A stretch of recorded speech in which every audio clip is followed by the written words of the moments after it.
আজকে চমক আর চমক। যেমন একটা ভিডিও দেখলাম, দেখেন।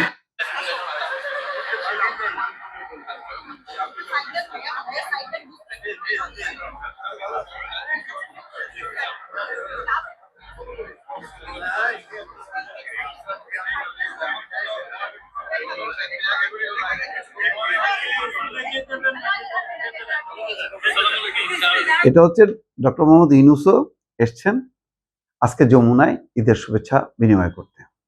প্রচুর মানুষ। আমি নিজেও বলেছি যে আজকে ভিড়ভাট্টা দেখে আমি আসলে ওই ইন্টারকন্টিনেন্টাল হোটেলের সামনে থেকে ঘুরে চলে আসছি। আমার পক্ষে এই ঠেলাঠেলি করা সম্ভব না, কারণ আমার কোনো প্রোটোকল নাই। ওই লাইনে দাঁড়ায় এই লম্বা সময় আমার পক্ষে শারীরিকভাবেই সম্ভব না। আগে একসময় ছিল ইয়াং বয়সে। যাই হোক, বিষয় আমার না, বিষয় হচ্ছে ডক্টর মোহাম্মদ ইউনূস হারায় গেছিলেন, তিনি নাই।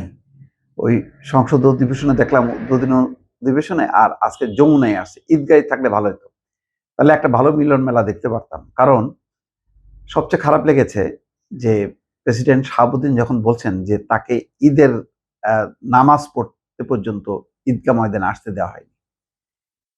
এতে যে কোনো মানুষেরই ধাক্কা লাগবে যে ঈদের নামাজ পড়বেন জাতীয় ঈদগাহ ময়দানে একজন প্রেসিডেন্ট, রাষ্ট্রের ১ নম্বর ব্যক্তি, তাকে অনুমতি দেওয়া হয়নি। তিনি আরো বলেছেন যে তাকে বিদেশ যাওয়ার স্বাস্থ্য চেক আপের জন্য সেটাও দেওয়া হয়নি। ২টি দাওয়াত পেয়েছিলেন তিনি, সেই দাওয়াতও তার কাছে পৌঁছানো হয়নি। তার ছবি দূতাবাস ভবন থেকে, বিভিন্ন দূতাবাস থেকে ১ রাতের মধ্যে নামানো হয়েছে। এগুলো অনেক অনুযোগের চেয়ে এই যে ঈদের সময় জাতীয় ঈদগাহ ময়দানে আসতে দেওয়া হয়নি। আজকে সেই শাহাবুদ্দিন এসছেন ঈদগাহ ময়দানে, সেখানে তারেক রহমান শুভেচ্ছা বিনিময় করেছেন, কোলাকুলি করেছেন। এই জায়গাটাই আজকে খুশি হইতো, মানে খুব ভালো লাগতো যে ডক্টর মোহাম্মদ ইউনূস যদি আজকে এই দৃশ্যটা দেখতেন এবং তিনি নিজে যদি উপস্থিত থাকতেন, তাহলে বুঝতে পারতেন যে রাষ্ট্র অভিমান দিয়ে, আবেগ দিয়ে যে চলে না। রাষ্ট্রের একটা প্রোটোকল আছে, রীতি আছে, গণতান্ত্রিক কালচার আছে। সেখানে আপনার শত্রুপক্ষকেও বা বিপক্ষের প্রতিপক্ষকেও আপনাকে রাজনৈতিকভাবে মোকাবেলা করতে হবে। ব্যক্তিগত হিংসা, নিচুতা, স্বার্থপরতা দিয়ে মোকাবেলা করা উচিত না। ডক্টর মোহাম্মদ ইউনূস নোবেল বিজয়ী হতে পারেন, কিন্তু তিনি নিচুতার পরিচয় দিয়েছেন। আজকে তিনি যমুনায় গেছেন, দেখেন, যমুনায় গেছেন, তারেক রহমানের নিশ্চয়ই দাওয়াত দিয়েছেন, আমিও যেমন দাওয়াত পেয়েছি, তো তিনিও গেছেন। আজকে দেখেন তারেক রহমান এমন একটা অবস্থানে পৌঁছে গেছেন যে তার কাছে ডক্টর মোহাম্মদ ইউনূসও আসতে পারছেন এবং মোহাম্মদ শাহাবুদ্দিন প্রেসিডেন্ট, তিনিও আসতে পারছেন।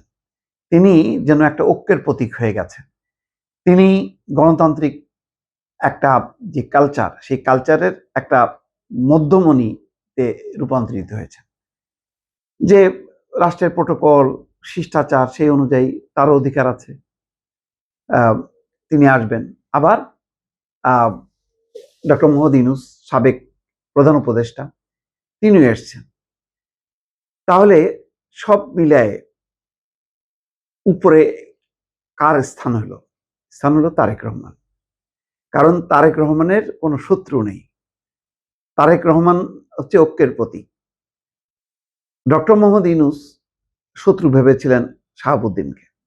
শাহাবুদ্দিন ভাবেননি, একটা দূরত্ব তৈরি হয়েছিল।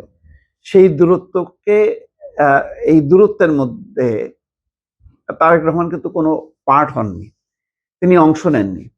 পার্লামেন্টে দেখেন, তিনি যখন নাকি হাসনাত আবদুল্লাহ বা জামাত, তারা যখন নাকি বলছে যে শুনবেন না, বয়কট করবেন, করছে, সেটাকেও মানে পাত্তা দেননি। আবার প্রোটোকল অনুযায়ী তার অধিকার, রাষ্ট্রপতি শাহাবুদ্দিন বক্তব্য দেবেন, দিয়েছেন। এইভাবেই গণতন্ত্র টেকে। গণতন্ত্রে আপনি যদি কোনো একটা পক্ষ হয়ে যান, ভারসাম্য রক্ষা না করেন, তাহলে গণতন্ত্র টেকে না। এখন পর্যন্ত বলবো তারেক রহমান একটা সঠিক অবস্থানে তিনি আছেন এবং তিনি সেভাবে কাজ করছেন।